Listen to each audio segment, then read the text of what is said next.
Welcome to this panel discussion about the play Kyoto. We're delighted to be joined by the two writers of play here in Oxford today, and also two Oxford researchers who've seen the show and are going to kind of comment and tell us what they thought too and their experiences.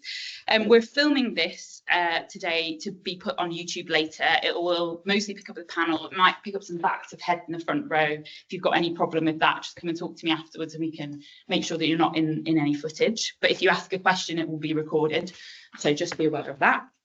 The event is organised by Oxford Climate Research Network, for whom I work, and also St Catherine's College, who are kindly hosting us today, in association with the board of the Cameron Mackintosh Visiting Professorship in Contemporary Theatre. Now, the Oxford Climate Research Network is a network for anyone in Oxford who does any research that relates to climate change in any capacity, from physicists to lawyers to historians. So if that sounds like you are very welcome to join our network. You can find us online by just Googling it. And we exist to try and make Oxford's climate research more than the sum of its parts, and connect across disciplines, because as we all know, climate change is a problem that doesn't respect those sort of traditional subject boundaries. And so when I first saw this play Kyoto last year, I saw climate science, climate law, politics, history, and the arts all coming together in one place on stage. And I just knew that we had to invite the team behind Kyoto to come and talk to us at Oxford and extend the invite from the research network.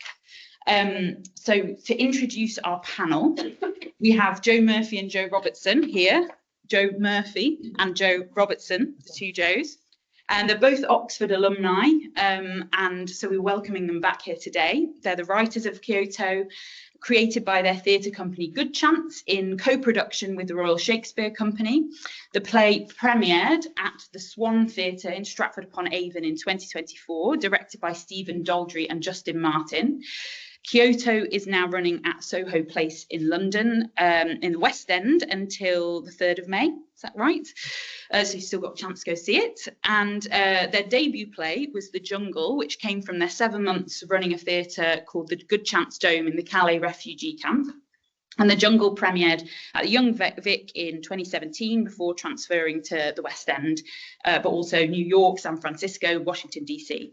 They're the co-artistic directors of Good Chance, which does many other very interesting projects, and I encourage you to look it up.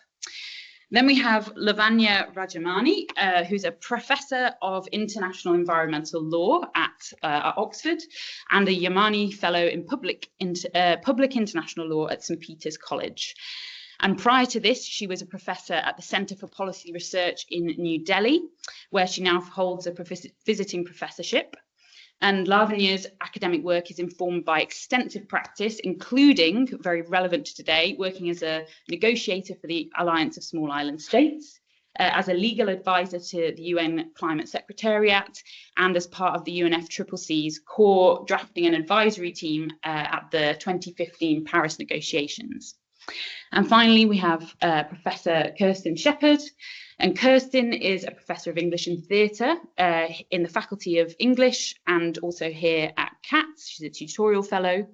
Her research encompasses 3 main areas of interest: the interaction between theatre and science, including research on theatre and climate change, the writings of Henrik Ibsen, and the relationship between modernism and theatrical performance.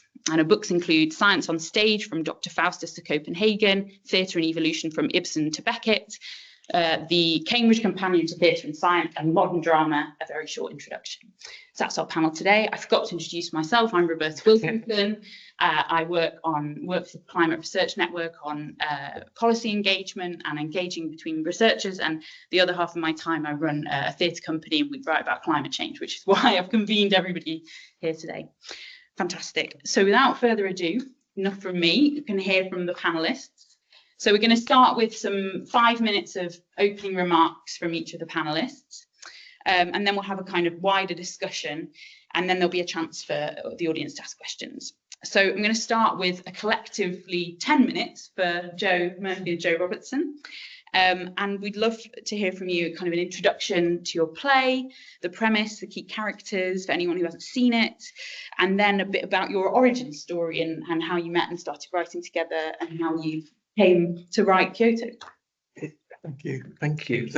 Maybe it's worth starting by saying it's very, very emotional to be here, because I was not only a student at Oxford where we both met, but this was my college, and it's really moving to be here. I don't know if there are any cats. So. Unif? Yeah. Perfect. And thank you so much for having us and for convening such an amazing group. Yeah, can't wait to have this conversation. One of the hopes when we set out upon this was that we could have conversations like this. Like you said, climate change straddles many different disciplines, and it's sometimes difficult to get those disciplines into the same kind of space, and certainly to have a productive conversation in that space. So it's gratifying that this is happening, and thank you very, very much. Kyoto is a play about agreement, I suppose. It's about ostensibly the first time that mankind agreed to legally binding emissions targets, which was the Kyoto Protocol in 1997. And the play sort of charts nearly a decade of UN climate negotiations, the very first sort of 10 years, all the way from 1989 through the Rio Earth Summit, when the UNFCCC was created, through the series of negotiations that then led to Kyoto, including the Berlin Mandate in 1995. And it sort of charts, we talked to a lot of people when we were researching it, and some very significant person in the environmental world said, well, you can't write a play about 10 years of environmental negotiations. And in the end, that's what happened. And it sounds like not the best ingredients for drama, perhaps, not the best ingredients for a really thrilling 2.5 hours of stage time, but the twists and turns of both sort of global politics, the ebbs and flows of the currents of the world, it's changing so much in that time. A change of the world from a unipolar system to one with like a much greater variety of voices on the world stage. Especially voices of developing countries and smaller countries like the Alliance of Small Island States, which begin to have a voice in these huge UN fora, which begin to become moral compasses, sort of driving the multilateral process and, defining the agenda, and sort of standing up to massive countries and blocs like the US and the European Union and demanding action. And that felt very exciting to us. And then the people involved in that process, were at the time really significant figures, but went on to become even more significant figures. Characters in the play include the chairman of the Berlin of COP1, the first conference of the parties, a young environmental minister from Germany called Angela Merkel, who did enormous work at that conference to sort of break the deadlock and create the Berlin Mandate. In Kyoto, John Prescott, who was sort of the brand new deputy prime minister of the UK, who was absolutely crucial in bringing about agreement, in using all the tactics learned from his years as a trade unionist in the merchant navy to sort of bang heads together to bring these warring blocs together, warring factions together, and wrestle the process into the compromise it needed in the sort of early hours of the morning of the 11th of December 1997. In the process of research, I'm talking lots, but I'll pass over to you at 18, which is 5 minutes. Other characters, the chairman of, we follow the chairman of Kyoto, this Argentinian ambassador to China, as he was originally, Raul Estrada, who was an incredible diplomat, sort of a beautiful bringer together of people, and sort of a convener of different viewpoints, and made it his mission to bring this very disparate and disagreeing world into a zone of agreement, as he called it, and really wrestled Kyoto into the agreement that it was. And throughout the process of researching, we discovered this other character who we set out to write a play about agreement, and discovered a character who was a massive agent of disagreement, an oil lobbyist who was absolutely central to the process throughout the whole of this 10 years that we cover. An American lawyer called Don Perlman, who worked for Exxon, Texaco, Shell, and some of the OPEC states like Saudi Arabia and Kuwait, but also states like China, who was at every point trying to subvert the negotiations, trying to pit country against country, and in many clear ways and in lots of unclear ways succeeded massively, and is partially responsible for what many call the lost decade in climate negotiations. And so we made him this sort of anti-hero, the central character and the narrator. So Don tells the story of agreement through his lens. For him, this sort of story of agreement is a tragedy because he loses at the end. Spoiler alert. Yeah, I suppose to that extent, Don, as the narrator in the play, doesn't want the play to end, or he wants it to reach a different conclusion. But I suppose one of the questions I want to ask is why were we interested in agreement? And the sort of thread that eventually became the play started many years ago in a political environment that to some extent has not changed a huge amount, characterized by polarization, by ever greater distances between people's political opinions, indeed a sort of enjoyment or relish of disagreement, or people seeming to not want to find different conclusions, but to sit in their own ideas.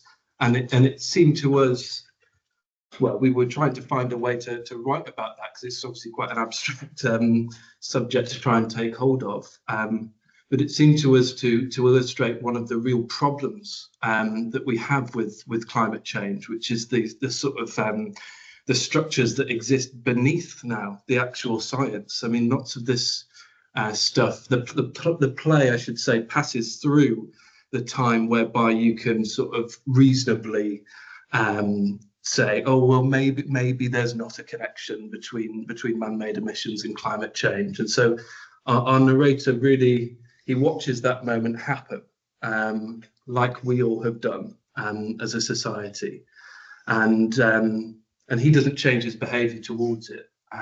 He sort of keeps going. He keeps trying to sow the disagreement that Joe was just talking about. But it seems to us that we have to solve this problem of polarization if we're to get anywhere with climate change. We can talk until the cows come home about incredible innovations that are happening, but in the end, it is people in a room that have to strike these deals. And it became a real fascination of ours to go, these huge structures, the UN, these incredible fora that taken like centuries to build, and we characterize them now as blobs or as swamps, but they aren't that. That's not an adequate characterization. They are human structures, person to person, eyeball to eyeball. What are we going to agree on here? How do we agree? How do we do it? What if I give you this, will you give me that? And the architecture of those deals became just so exciting to us. And suddenly this play sort of lit up before us that, at least to our sort of slightly geeky minds, just made agreement look entrancing and something to aim for, something cool even, to go like, yeah, it's definitely better to try to find a way to agree than to disagree. So let's valorize that in the form that theatre allows. We're nearly out of 10 minutes, so very quickly. I'm so sorry. You can keep going.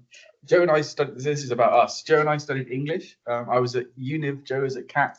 We were doing lots of student drama together, often competing for the same roles. We were the two Northern Joes. Yeah.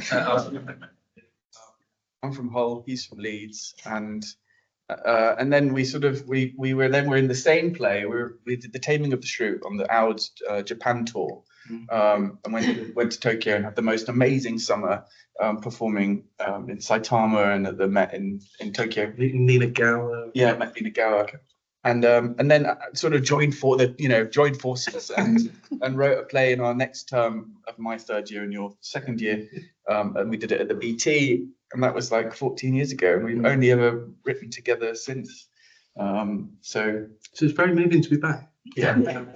And thank you for having us. Yeah, is that all right? Yeah, absolutely. We will come back to you shortly. Thank you very much. Lavanya, as a lawyer, please can you give us the kind of international climate law context of Kyoto and of the play? So what was the significance of the Kyoto Protocol at the time? What's its legacy? And can you just kind of tell us a bit about the key elements of the international climate regime?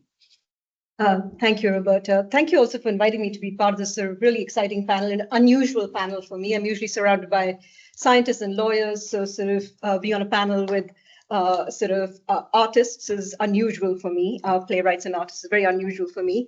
But I was very glad to hear you describe yourself as a geek, because at least that's something we all have in common.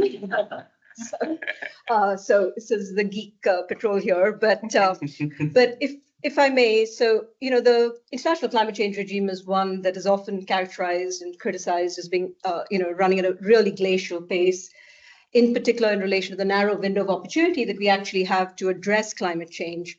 But I think that's a sort of very, as you've been saying, Joe, I think that's a very unfortunate and unfair characterization of the process, because actually in the 3 decades that it has been ongoing, we've managed to negotiate 3 very sort of important and sort of critical treaties in this area.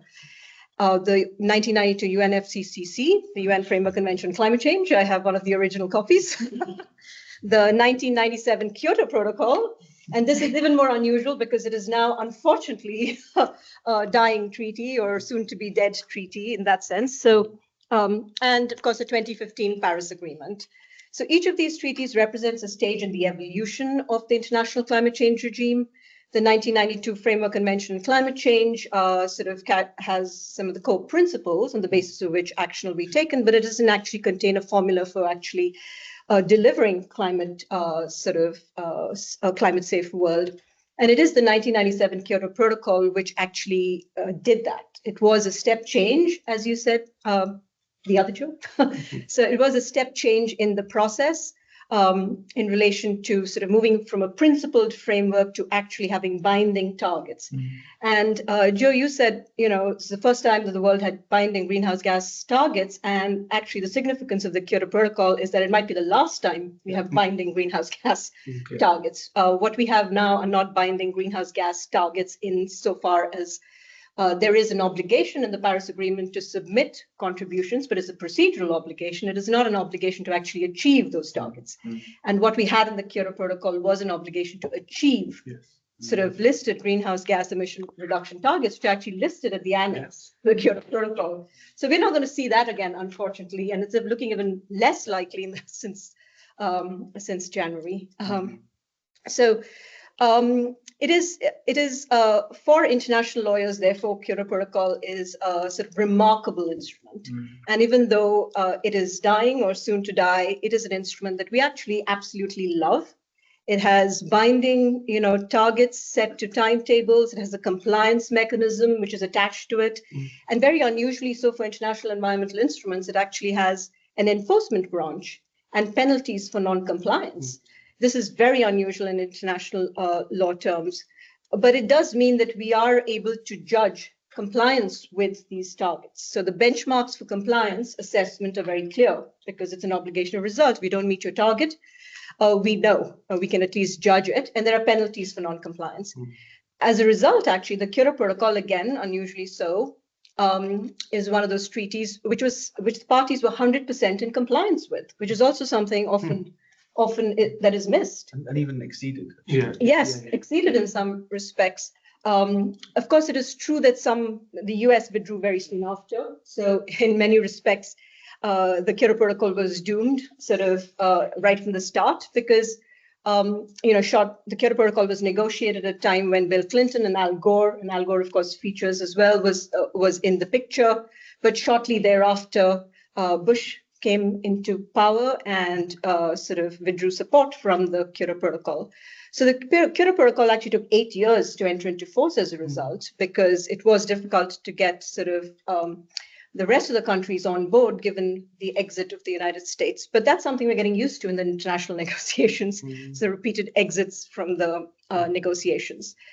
And some of the political sort of backing that the Kyoto Protocol lost was, of course, partly because of the hard nature of the targets and timetables, right? So it does represent a loss in terms of sovereign autonomy for states, and states were not, especially the major emitting states, were not keen on that. And perhaps the other reason for the political backing dissipating was because of the binary distinction between developed and developing countries in the Kyoto Protocol. So ultimately, also, it was unfortunately not an instrument that was going to help us solve the problem, because of the binary distinction there was, the first commitment period only covered about 24% of global emissions, and the second commitment period, which is 2012 to 2020, only covered 12% of global emissions. So while it has huge symbolic significance, huge legal significance, and it does have enduring sort of impacts, which I can talk about, in conversations, in the conversation we have later, but it is ultimately an instrument that could not deliver what we needed to deliver. It's unclear whether the Paris Agreement will. It's a very different approach. Again, I'm happy to talk about that too. I have students in my audience and they know I have spoken about this extensively. But ultimately, whether the Paris Agreement approach is going to work is unclear. So the jury is out on that. And I'd like to sort of end on that note also by saying ultimately Perlman might actually have won. Yeah. So, which is the unfortunate part of it. Didn't, in 1997, probably did, at least as far as the Kyoto Protocol was concerned, in 2020, and will perhaps he will sort of win in the end. The fossil fuel lobbies might win. God, sobering. Sobering thoughts. Yeah. Thank you, Lavanya. Kirsten, could you give us the theatrical context, the history and traditions of putting climate change on stage, and kind of how Kyoto, the play, fits into that, and kind of anything else about theatrical traditions that you might want to tell us about? I'll try in 5 minutes. Yes. Yes, thank you. I mean, it's fascinating to hear everybody's context and background. And basically, I can't help but think about scale all the time when I think about theater and climate change, but also just the scale of the problem. And I was thinking another cats-related thing was we had Sir David King come here a few years ago. And wasn't he climate advisor to David Cameron? Yeah. Is that right? And his talk here in Cats, he gave really excellent talk. And it ended with, basically, we have to refreeze the poles. And that was it. And in my mind, maybe I was not alone. I was thinking of two big hands trying to, sort of like in Greek mythology, to hold the world and refreeze it. But just thinking about that unthinkable scale. And then the second example I was thinking about was, so half of my background is Danish, and we go to Jutland, Jylland, every year or so. And in this tiny place in Jutland, there's a climate center in Lemvig, and it has a model, 3D model with some buttons, and it's basically Denmark. And children, it's like this high, so children can go over and press a button, and water comes and shows you in different years what's going to happen to Denmark, which is a coastal plain. And so little kids can see their city become submerged or whatever. And it's just a very interactive sort of, like any other kind of science exhibit, except it's incredibly chilling, but also really necessary. So I'm thinking about scale in terms of my own research on theater and climate change. It's been dominated by that, and that fascination with how do you take something that's essentially a hyper object, Timothy Morton's term of something so vast it's almost hard to imagine, and how do you make it, how do you represent it on the stage? And so I just thought, for the purposes of trying to get a sense of the landscape of theater and climate change, just thinking about there's sort of 4 types. This is by no means fixed at all, but just to throw out some thoughts on some types we might recognize, a kind of taxonomy. So one, we have to give credit to Al Gore. I see for many people, climate change awareness started with An Inconvenient Truth. The film was 2006, but he had started to give performance lectures. I mean, it's inherently theatrical what he was doing, and he started in 1989 with kind of flip charts, and then the film came out much later. But he was already doing this kind of theatrical work. But then lecture performances became a kind of thing. So you had professional scientists appearing as themselves on stage, delivering something akin to a university lecture or a keynote address in order to foreground a climate scientist perspective on our environmental crisis. So for example, biologist Stephen Emmett in 10 Billion, and earth sciences professor Chris Rapley in something called 2071, which were both staged at the Royal Court. You probably know more about these. And then Bruno Latour, the French sociologist and philosopher, did a kind of trilogy of 3 productions working with the theater company, and in particular a director called Frédéric Aïtouati. And the plays were called, it was called Terrestrial Trilogy, consisting of Inside from 2017, Moving Earths from 2020, and Viral from 2021. You can go and see YouTube performances of this if you want. So that's kind of one category, if you will. And then in mainstream drama, it wasn't actually till about 2009 that you really had mainstream plays showing, sort of dealing with climate change. And the one that really grabbed a lot of attention was Steve Waters' The Contingency Plan, which has 2 plays in it from 2009. And I think has a lot of affinities with Kyoto in that it's very much behind the scenes political process that it's dealing with, except it's made up, whereas yours is an actual event that's being shown. Duncan Macmillan's play Lungs from 2011 is another one. Richard Bean's The Heretic, 2011 as well. A more recent one, Merrick Horn's play Yellowfin, 2021. Really interesting that a lot of them use humor as well. So I think just like you use humor very effectively, and that's something that is also a common feature very often. But basically, there have been dozens of shows since these earlier ones from 2009, and but it's often about showing climate change on the individual level as a way to signal the wider problem. So how is this affecting individuals? But also sometimes showing the catastrophic effects of climate change. So it's about disaster. But another possible way to do climate theater is to take older plays that were pre-climate crisis and put those on in a new way. So suddenly, if you think about something like An Enemy of the People by Ibsen, it's been used everywhere. It was used after the Deep Horizon oil spill in various parts of the Southwest, Florida. It was done without having to change much, because the play from 1882, it's right on it and saying, yeah, there's this pollution off stage. We don't see it, but it's there. It's the tanneries that are, putting lots of pollution into the water, and that's polluting the town baths, the spa. So economic effects it's right there at Ibsen right from the beginning, and that's of course the link that we're looking at as well in the political process here that we see. And then finally, a play like just in terms of this category of reimagining older pre-climate science change plays.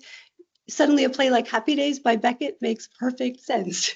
A woman submerged in sand in a barren landscape, first up to her chest, and then it's like Act 2 up to her head. So that, suddenly you can take a play like that and not even do anything to it, and it suddenly has this meaning. And then another final thing is to note is the site-specific performances. So you have climate activism using people going into communities, groups like Red Brigade, the Extinction Rebellion, the Red Brigade going through looking like blood weaving through crowds. Don't know if you've come across Deke Weavers. It's an American theater maker called Deke Weaver, D-E-K-E. he has something called the unreliable bestiary, which is a riff on the medieval idea of the bestiary. But it's literally, for him, a lifetime project. So he's going to stage 26 endangered animals in the rest of his life. He said, I'm 50 or something, he said, and that's going to take the rest of my life, might not finish. So that's an interesting one in terms of scale, because he's saying it's actually now a longer thing than just putting on a play and moving on. It's going to define his life's work. But it's 26 pieces, and he's done, so for every letter of the English alphabet, so for example, monkey from 2009, again, you can check this out on the web, elephant from 2010, wolf 2013, bear 2016, tiger 2019. And he draws on such an incredible mix of things. So he's got really intermedial performance and texture. He's got claymation, mechanical puppetry, realistic and exaggeratedly non-realistic costume, dance, song, documentary footage, film clips, animated video projection, photographs, sketches, and often the presence of the unchoreographable natural world. So they'll be set in or close to habitats or replicating habitats. And people go with, let's say, a park ranger to see a habitat without disturbing it. So that's another feature of this. So it's really interesting. And I thought it would end with his words. He says, in putting these pieces together, I wonder what it will be like when these animals are gone. We're going to be left with these fragments, shards, whispers, and cartoons of what the animal must have been like. As far as accurate and truthful representations, it's always, always, always going to fall short of the real thing. So I'm more interested in the failure of representation as a way to point out the absence of the real animal. And I think I just wanted to end by mentioning I got a hint from Roberta that there was something called the herds. Yeah. And I thought maybe you could speak to this, because I looked it up and it's an incredible sounding thing with puppets. They're supposed to be going, yeah, so you can take over. About when was it? It was about 5 years ago. Is that right? This is longer than that. In our first play, The Jungle, one of the characters from the jungle was a little girl called Little Amal. She represented all the unaccompanied kids who lived in the camp. And she was played by a little sort of 6-year-old girl in the West End. And then we, after talking with David Lamb, one of our producers, and Stephen, our directors, we created a giant puppet version of Little Amal, which we walked from Syria to Manchester, and then she went to America and Chile and all across the world. And that it was, she is now the most, she's basically got an agent, and we're just, it's really, everyone wants little, she's like, she is huge. And Amal means hope in Arabic. She is little hope, and she's giant. And the group that took Little Amal on that journey and continue to take her on that journey. Their next project is called The Herds, which is basically taking that concept of giant, incredible puppets built by Handspring, which did the puppets for Warhorse, and the Herds is another sort of multi-country international arts project, which will in every country more animals will join this huge migration. And it's going to be incredible. And really speaks to your question about scale and how. I mean, the Herds is using the world as a stage, but in terms of Kyoto, how the hell do you keep hold of the scale of this problem?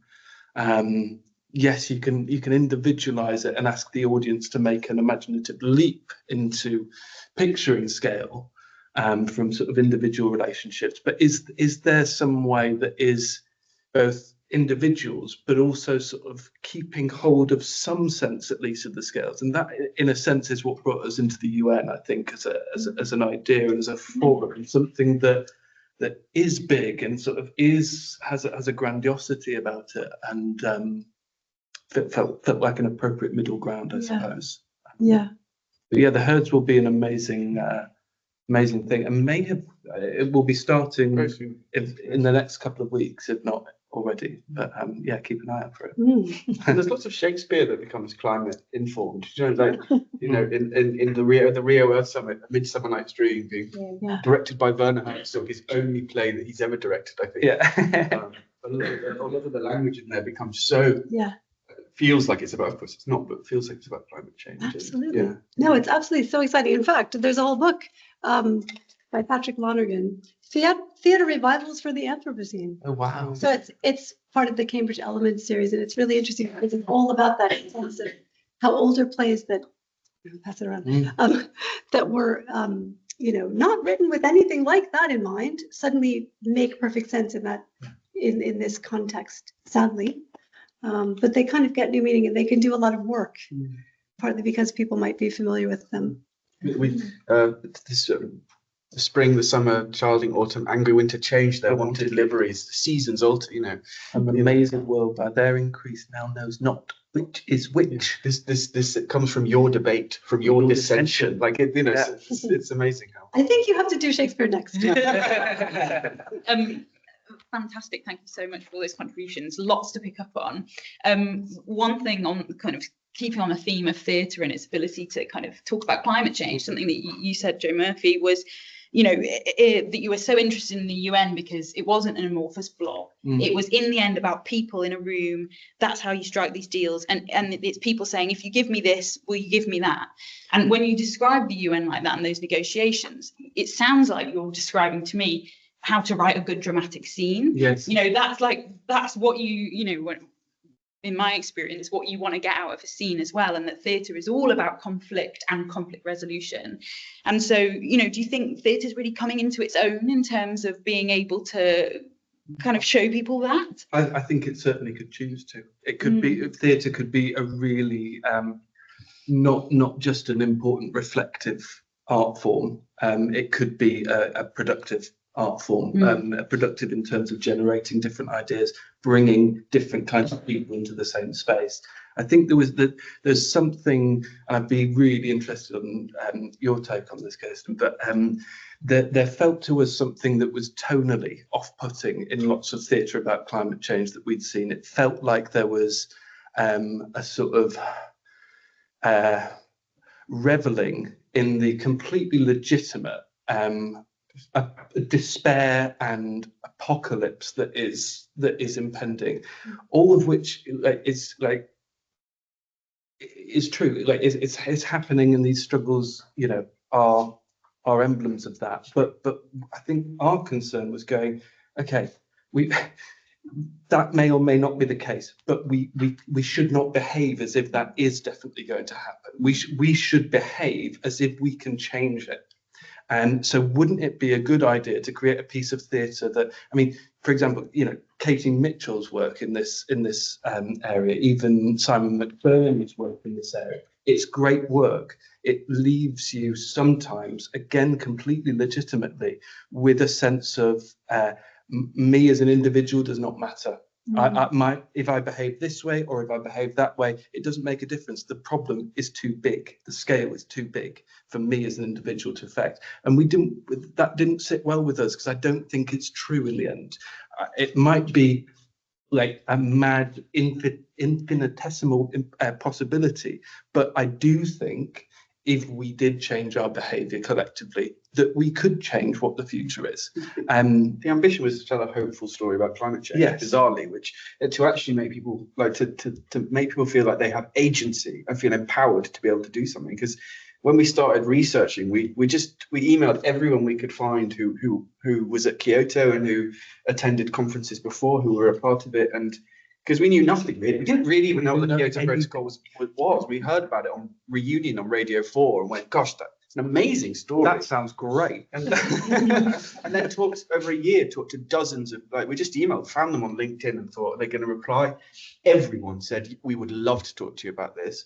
And it was, the response was amazing. And then you talk to delegates, diplomats, scientists, lawyers, world leaders, their SPADs, and everyone talks with this pride and with this emotion and with the jeopardy and drama of hard fought negotiations going for the early hours of the morning, of close personal friendships built over many years in these sort of crappy UN rooms with terrible carpets, but this sense that they were doing something really important, and as artists wanting to talk about climate change in a way that really it makes it human, brings it to life, makes it not feel like a foregone conclusion. It was just this amazing lens to talk about both agreement, but also about this subject that, you know, because there have been some car crashes. The National did a big show about climate change that is now a sort of horror story. People go, oh, don't go near that subject because, you know, it's really, and you know, when we first pitched this, people go, are you going to do climate change? You know, are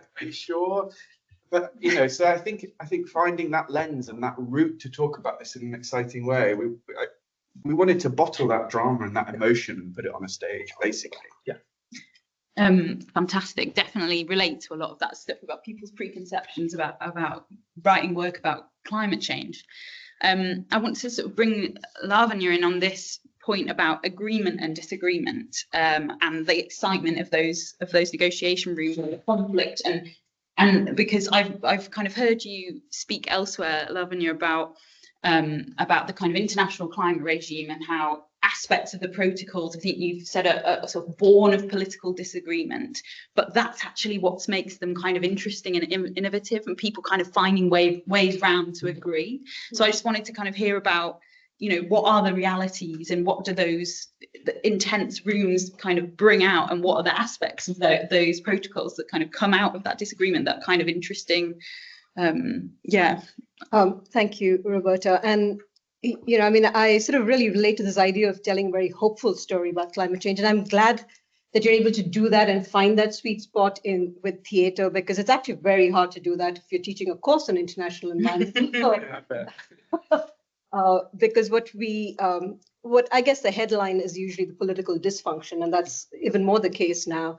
But I think as an international lawyer, I find a lot of comfort in the fact that actually in these moments of political dysfunction, we've had the most legal innovation. And I think that's, and in a sense, it's actually international environmental law and international climate change law is sort of a petri dish for developments in international law more generally because of that, because the extent of political dysfunction on display in the play, but also in the negotiations, which I've covered for several years, is just so extraordinary and so sort of lends itself to theatre in a sense. Yes. So I'm just, you know, I saw the play and I thought, why hasn't anybody done this before? You know, this is so lends itself to this. And I'm delighted to hear that sort of there's more in the pipeline on climate.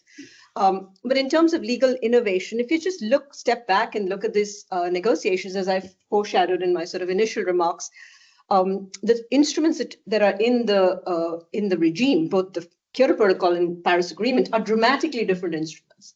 And the reason they're dramatically different is precisely because one did not work. So negotiators got together and found another approach to it. One of the sort of ironies, of course, is that a lot of the innovation has come from the Americans. And they keep stepping out of the process. So the Kyoto Protocol, for instance, a lot of course, there were lots of sort of inputs into that process. But the whole idea of emissions trading, which is sort of central to the Kyoto Protocol, is something that the Americans had experimented with in California, the SO2 trading program, and they sort of extrapolated from that to the international arena, and they embedded it. And for years later, the rules were set up, and there was emissions trading. Now the Europeans love it, but it was very much an American idea, and then they left. And the whole architecture of the Kyoto Protocol, sort of fingerprints of, you know, one of the characters that you showcase in your play, Sue Vinyas, her fingerprints all over the Kyoto Protocol, right? And she's she's an incredible lawyer. She's an incredible lawyer.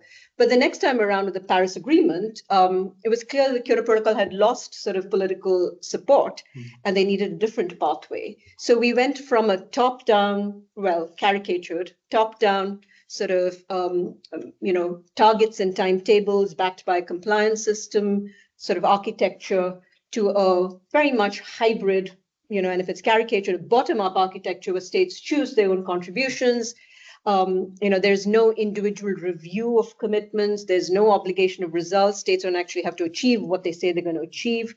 At least they can't be held accountable for it. So it's a dramatically different architecture, right? And that is actually born out of political dysfunction. There was no political backing for this. So after experimenting with that, states came together and said, we're going to have to try something different. And they did.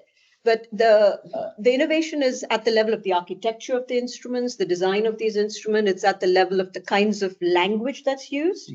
So, the wrangling over commas and all of that you showcase so beautifully in your play, and it sort of really resonated with me because my work is about drafting constructively ambiguous language. Yeah.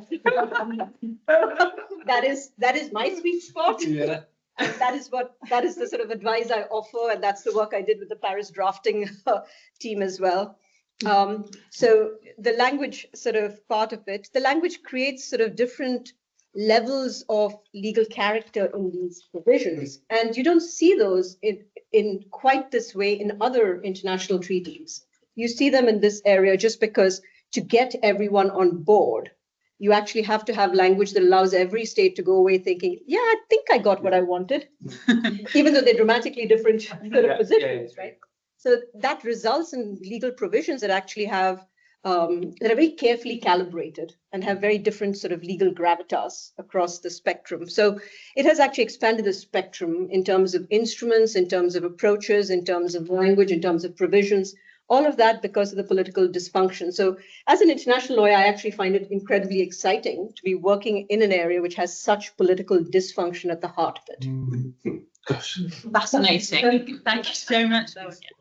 We were talking. Sorry, we were talking with Senator John Kerry came to see the play the week, and he was talking about Paris, and he was, we were just 5 minutes. What do you think about Paris? Like, and, the shall and the should. Well, and talk about that. He spoke about.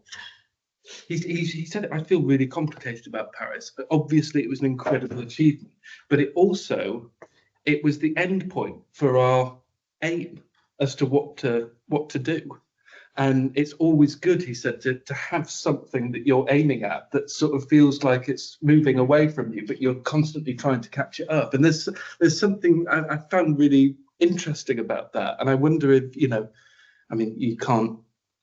you can't get too meta with your architecture, I imagine. But when you're planning, you've got to have instruments, presumably, that you're aiming at beyond the one that you're working on currently.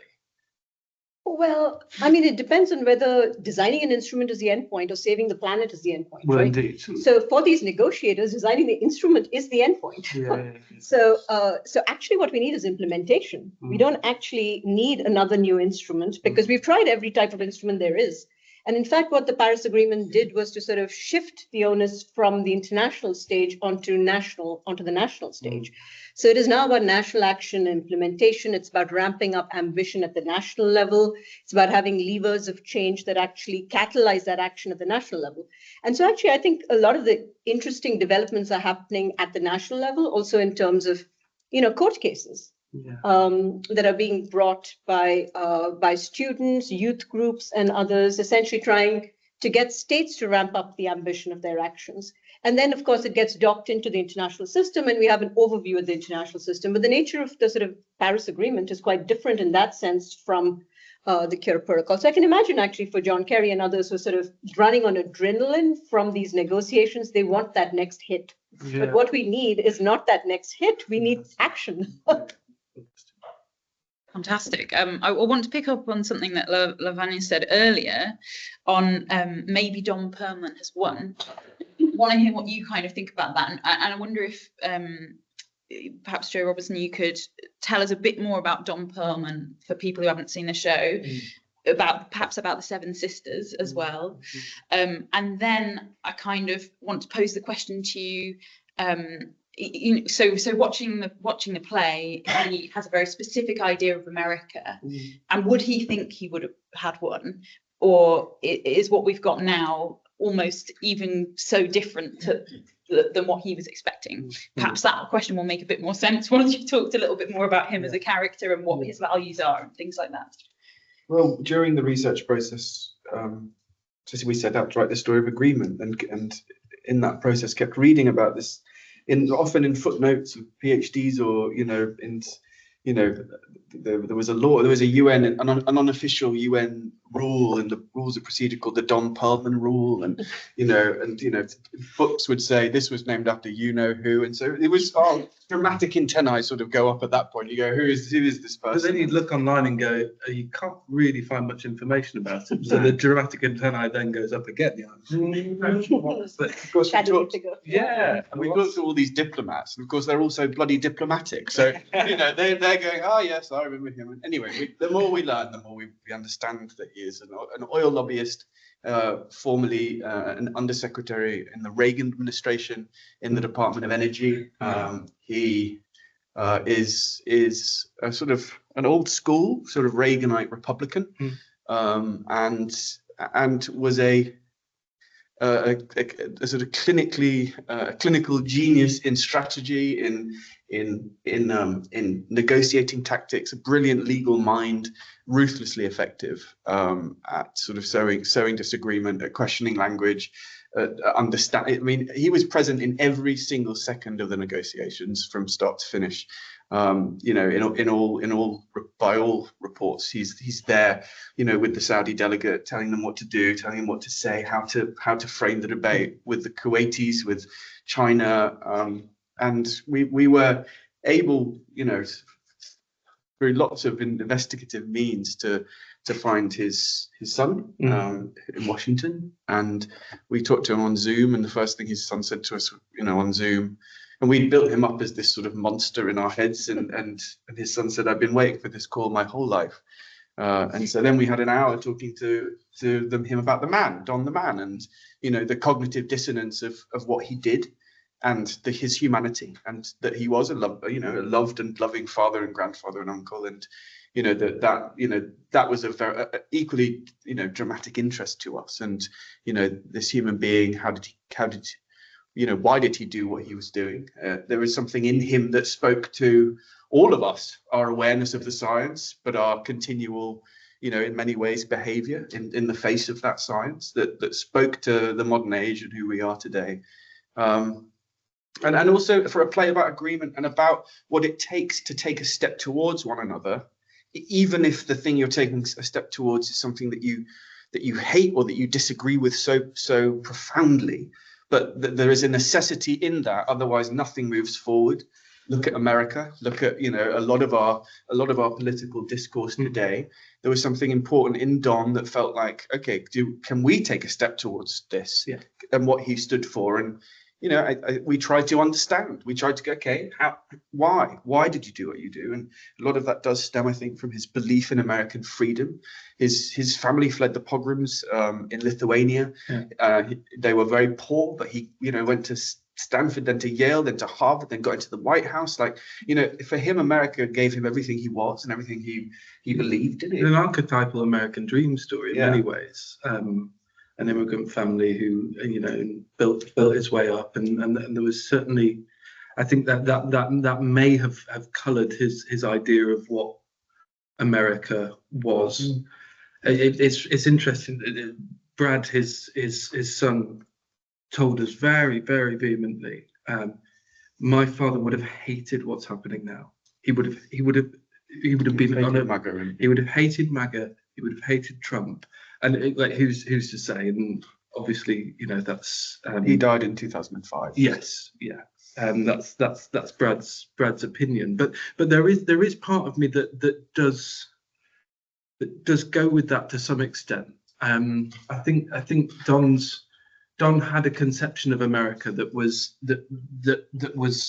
a country that was sort of born to set the world right.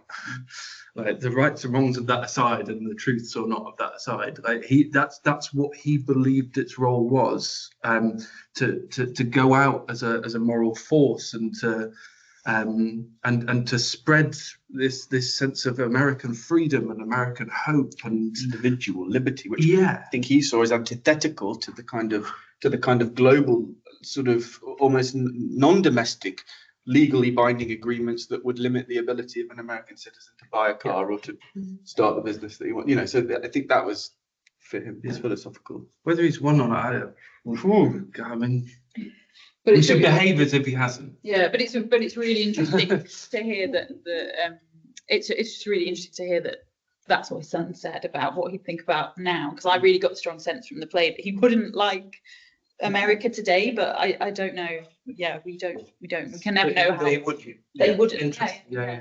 But it's really interesting. If I could just say one little thing about that, because I felt like even if he hadn't existed, you'd have had to have made him up or some version of him, because it's such a key feature of the play that you have somebody you have to model knowing how you can ever reach agreement with someone with whose views you so vehemently disagree. And so he's this brilliant device, but much more than that, because he's a really fleshed out character. But it brought me in mind of this, apparently the one piece of playwriting advice Ibsen ever took, which was from an obscure playwright called Hebel, which was, in a good play, every character is right. And that idea that, you know, even Iago, there's a sense that you can't just brush him aside. There's something compelling. And you can understand, Shakespeare makes you understand that in his point of view, he's right. And we walk in those shoes. And that's part of what struck me about Don Perlman. It's so compelling that most of us would probably just really violently disagree, but you need to understand his viewpoint, and it's modeling something about how we can all come to some.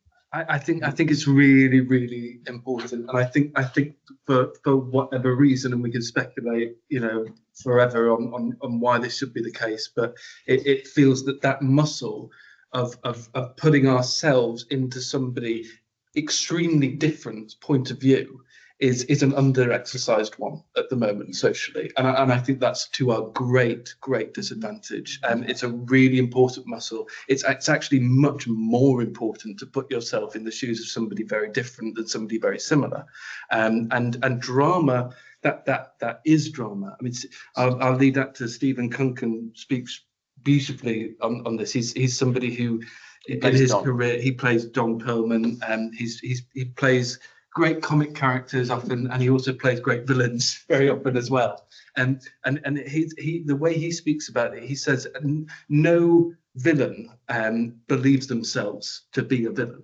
That is just it would be a misconception to think that way. Everyone's the hero of their own story, and my job is to figure out what that heroism is precisely. And he does it beautifully, and I find myself, you know, whenever I watch the play, very attracted to Don in certain ways, and that's to my mind, that's a great thing, because I think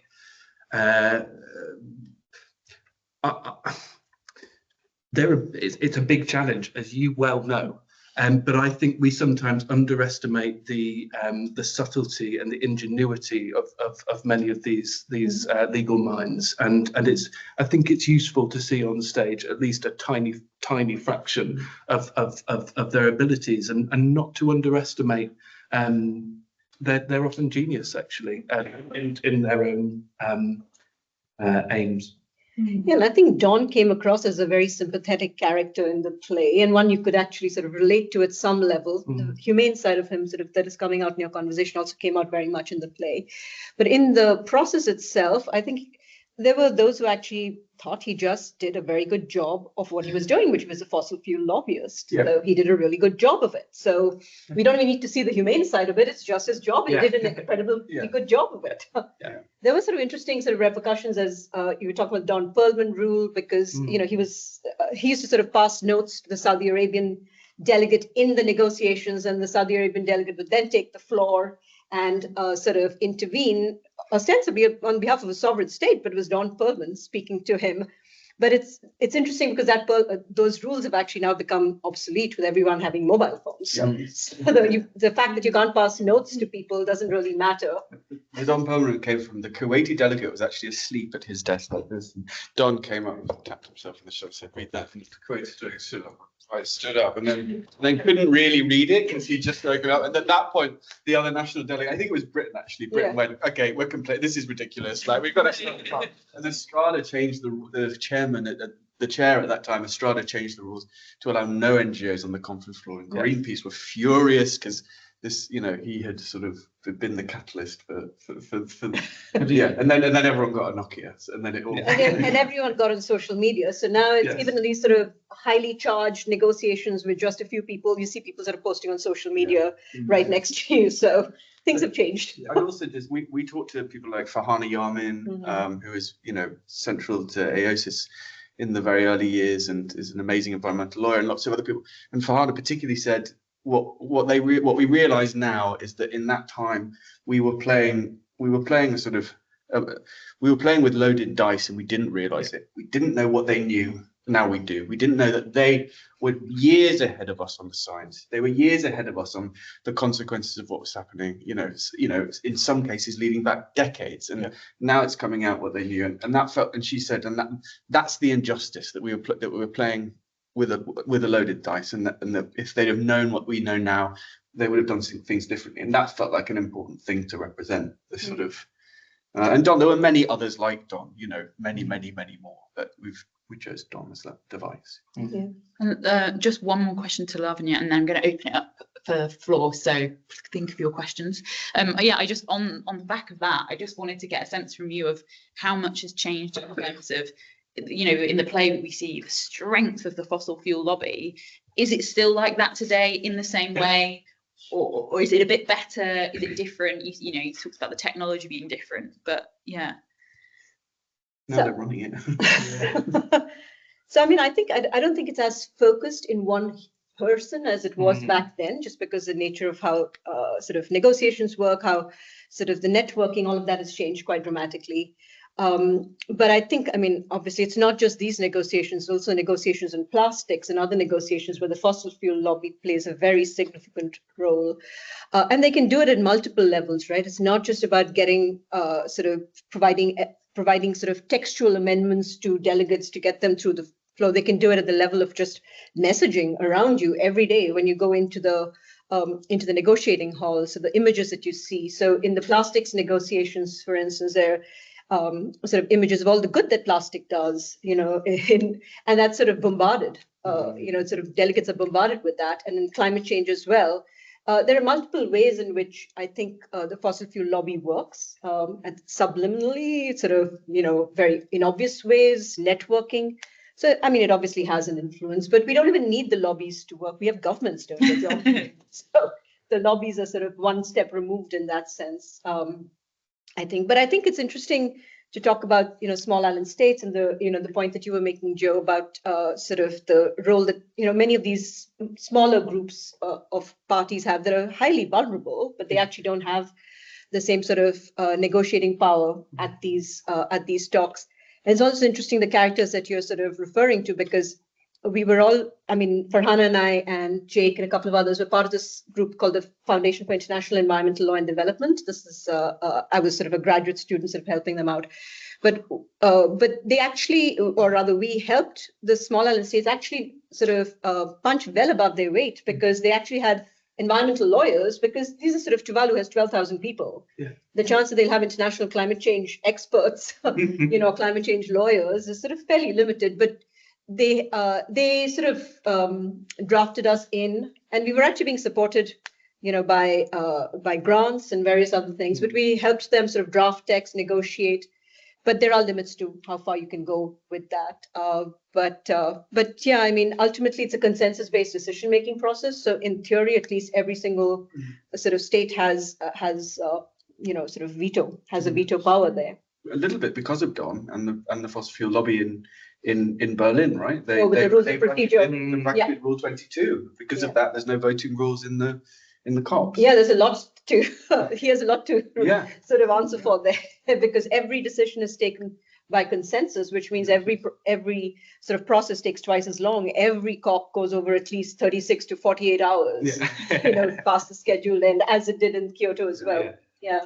You talked about it as almost being a tragedy for Don, and that kind of really speaks to that. He gets very excited about the unanimity, and he thinks it's a good thing for him, but it's actually his downfall. And I think that's really, really nice, really interesting. Okay, questions from the floor, if there are any. David. It's a naive question. I apologize, I haven't seen the play yet. It's in April. But can you give us a sense of, I mean, there's so much primary source material, it's the conversations you've had with people that are reflecting and recreating, reimagining. How did you go about diving into that material and then pulling the story out? Yeah. We've done a lot of reading, a lot of talking, and then we go through a very complex process of funny voices. But I mean, it's which sounds slightly facetious, but it's actually true. Like, I mean, we tried to imagine it. Given I mean, it took us about a year to research this play and to really speak most days with incredibly significant people, you know, for many hours. And you know, there is some really good literature on this subject, and some pretty exhaustive literature as well, which we're the beneficiaries of. So that then, you know, as Joe said earlier, we really did come as lay people to this as subject matter. But once that was a sort of a substantial enough context, it did become possible then to imagine ourselves in, you know, halfway towards some of those people in some of those crazy situations that actually aren't that unfamiliar as situations. They, like, the significance is unfamiliar,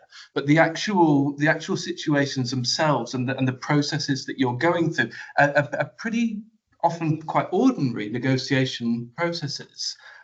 Which is sort of unbelievable, or was to us as we went through. So it's, yeah. We also realised that the journey of the negotiations from start to Kyoto is kind of like it's a bit like writing a play. Like, you start with like the first draft, which is the scientist report in 1990, that becomes like the first assessment, that becomes like that becomes the UNFCCC, that then becomes the Berlin mandate, that becomes like it's basically the evolution of a text, like you know, over many workshops or rehearsals, for example, and as it were, and.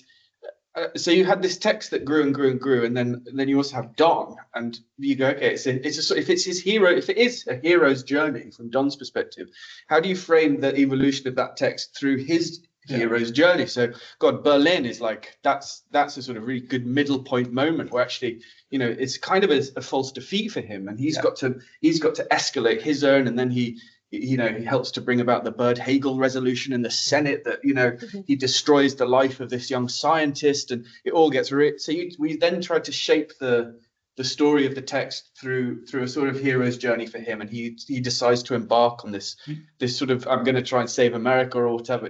So we sort of framed it around that sort of conventional journey. Does that make sense? A lot of things that we ended up wanting to include in terms of the, like, details, brilliant details of the protocol, whether it's, you know, ideas like joint implementation or the CDM, or like things that Lavanya will know well. Everyone in our house room was like, no one will care about. No one will care.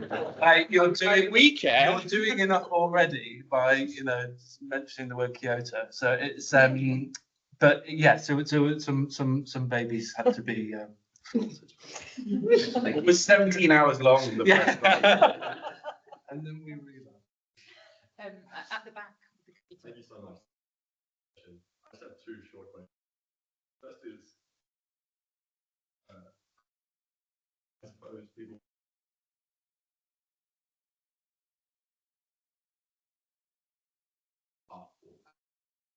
Did that feel ever intention for you when you were writing, preparing for play, or did it all feel like it was kind of interwoven? The second thing is, on the, I suppose, more instrumental side, the messages you put forward in the play are obviously so important for the way to perceive climate change problem. And I was wondering, did you think particularly about trying to elevate particularly effective messages in terms of advocacy, or were you looking for messages that kind of got naturally from the material that you saw? You want to take one and I'll take the other? Yeah. I don't know that we were trying to teach any lessons, but partly because I don't think we have the requisite knowledge on this subject. I also think when it comes to theatre, audiences are so smart, and they can if you're trying to do something to them, like, and to tell them something, they know far before you know that you're even trying to enter that process. So we discovered a long time ago the principle of showing and not telling in theatre. So, and that is a story, a display of action through different characters. And what we thought would be effective in the end would be to display a lot of action and for the audience to pick out what they thought was relevant and important according to what their values, their ideas are, and to the extent that that is any sort of lesson on our part, I think maybe there is something. But we've really tried to think about this as a piece that is fundamentally entertaining. Like it's I realise that doesn't sit brilliantly easily in the context of climate crisis to talk about a good night out, but audiences still do expect that, and it is part of our responsibility to try to align a good night out with something that is really important. And I think that idea of showing and not telling is fundamental to that. Because then audiences can go away and go, well, actually, I thought this was the thing, and this was plurality of voice is really important. You want to hear what the Island States have got to say, and China, and the G77, and Don Parliament, and Saudi Arabia. Like Saudi Arabia. Like I think it's like you go. Actually, we could say this is but Chinese audience might go. But we were developing, like we were like going through the most important 20 years of our. Do you know what I mean? So it's like and on the art thing. I don't think there's any climate. I mean, one of my favorite sequences is when the whole thing breaks down and the like no one slept for 48 hours and the punctuation, and you can see it on the recordings. Someone's like, we've been debating a sentence without a verb for 20 minutes, like, and everyone's commas going here and brackets there, and everyone's sort of going into this sort of like hallucinogenic kind of fever dream of punctuation and that became a sort of beautiful sequence. So that their climate and art seems to be really fused for us. Yeah. And thank you very much. I haven't seen the play, but I have been to several COPs as a really journalist, so it's fascinating. Wow. And just to pick up actually on that last point. You seem to be going back slightly because one of the Joes said it's meant to be a hopeful story about climate change, but you're sort of saying now it's showing, not telling. But I'm very interested in this idea of hopeful stories because there's a huge amount of literature which I'm sure you read about the importance of hopeful messages about climate change in terms of social psychology. But I have read some critiques suggesting that being hopeful quite right now about the UNFCCC process, particularly what happened the last COP in Baku, that is the first time we had actually some very serious voices questioning whether that whole UNFCCC process is fit for purpose and whether we should be thinking about something else.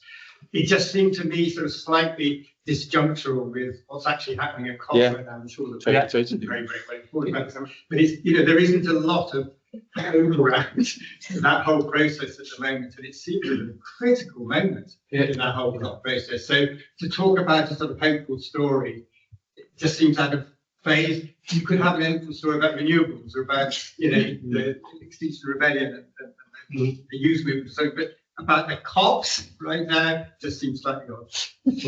Yeah, I mean, by all means, like multilateralism is on the operating table, and its pulse is barely detectable right now, for sure. And we call Kyoto a beacon in the play, and some critics said it's more less a beacon, more a tea light at the end of a very very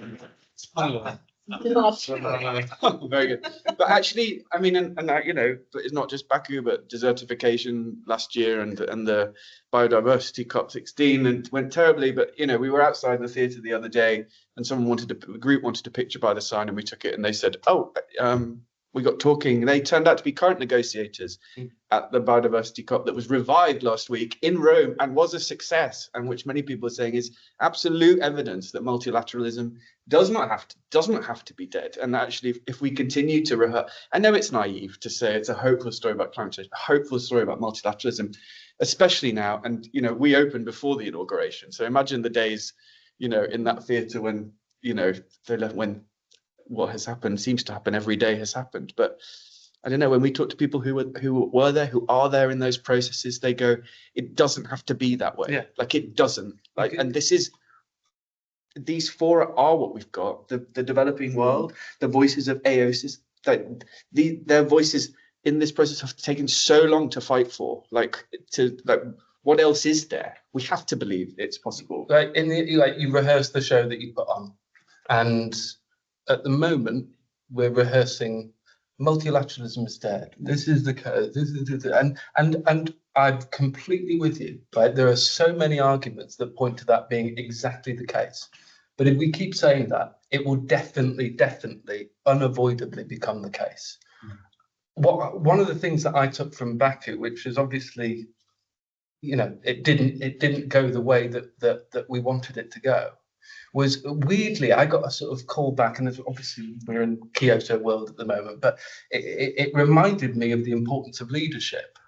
And Raul Estrada, every single person that we spoke to spoke about the significance of his leadership and quite how he went about it, and the fact that his leadership did affect the process. We can discuss to what extent, but very, very important. Equally, in the wrong direction, the leadership in Baku was very significant. And what that proves to me is, again, I go back to my original point, these are human structures. It's very tempting to absolve ourselves and go, oh, you just can't change it. It's just so big, but they're human. And so I want to take hold of that reality and go, so how do we want the humans to behave in that? If I could just jump in on that, I think, the UNFCCC process, of course, there's been a lot of criticism of it, but ultimately it is the only process which has 197 state parties represented, well, 196 now, parties represented in it. So that does have tremendous legitimacy that no other process has. We've experimented with climate clubs, with major emitters, major emitters forum or major economies forum, and they all have a role to play, but none of them actually have this breadth of representation, and that's a huge issue. And I think one of the real services your play does is to illustrate how difficult it is to actually get agreement, and how the human factor, personalities matter, process matters, passion matters. Yes. All of those things comes through very sort of beautifully in your play, and I think that's a real service, because whether it's a hopeful story or not, it is a story of actually how challenging this is, how difficult it is for countries with very, legitimate interests. And even the petrostates, to be honest, their entire economy depends on fossil fuels. So we're asking them to give that up for, 12,000 people on an island in Tuvalu. For them, from their perspective, it's, to put ourselves in their shoes, it's very challenging for them to do that. So I think it is in the course that I teach, we do a sort of negotiation exercise, and I do that in part to illustrate precisely this, how difficult it is to get to an agreement. So we spend the whole year looking at text and saying, why is this text drafted like this? It makes no sense. What are we supposed to take away from this? Why doesn't it create a standard of, a standard of conduct for states? The reason it doesn't create a standard of conduct is because 5 different states have 5 different views on what kind of standard there should be. But the fact that everyone is still at the negotiating table, yes, that you come back and you're talking to each other, is an important and hopeful story. Yeah. I want to do that course. Your course. That's how my students are. And actually, just to jump in, it's interesting. So much of our discussion is around how do you tell this story? It is about storytelling. And there's some interesting work going on in literary criticism around this in light of climate change. So there's Martin Buchner's book, Literature for a Changing Planet. There's Caroline Levine's book on, I don't know if she has a book yet, but she's got a whole bunch of things on her website and she gives talks on this idea that we actually need to start rethinking how we tell stories. What are the patterns? What are the templates that we use? Storytelling is the most powerful way to change minds and harness, ideas. And scientists use it. How do you tell the story of your findings? Humanists, people in all different fields we all use storytelling.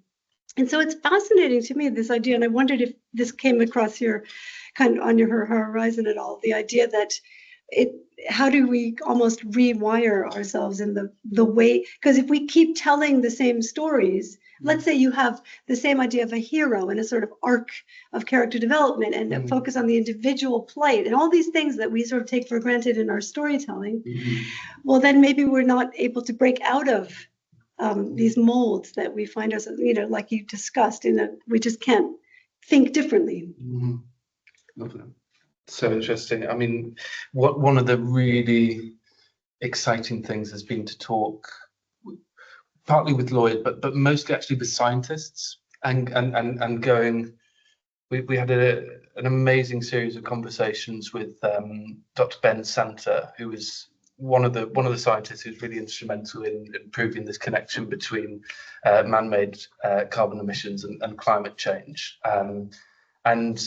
And he got very, very emotional when he came to see the play, partly because he appears briefly as a character in it, but really he said, but I've spent so much of my life trying to convey the importance of things that I've found, and I feel really emotional because I can see people are listening when they're in the audience, and I think there is certainly slightly aside from this question of the actual architecture of the stories, just before that moment of needing to rethink those or not, we need to get together lots of different kinds of people to question what they need to be. Those stories, and I think we have them, and it's lawyers, it's scientists, it's artists together, because I completely agree, there is a question about what stories need to do for us, and it keys into what exactly your question up there, and Kirsten's completely right.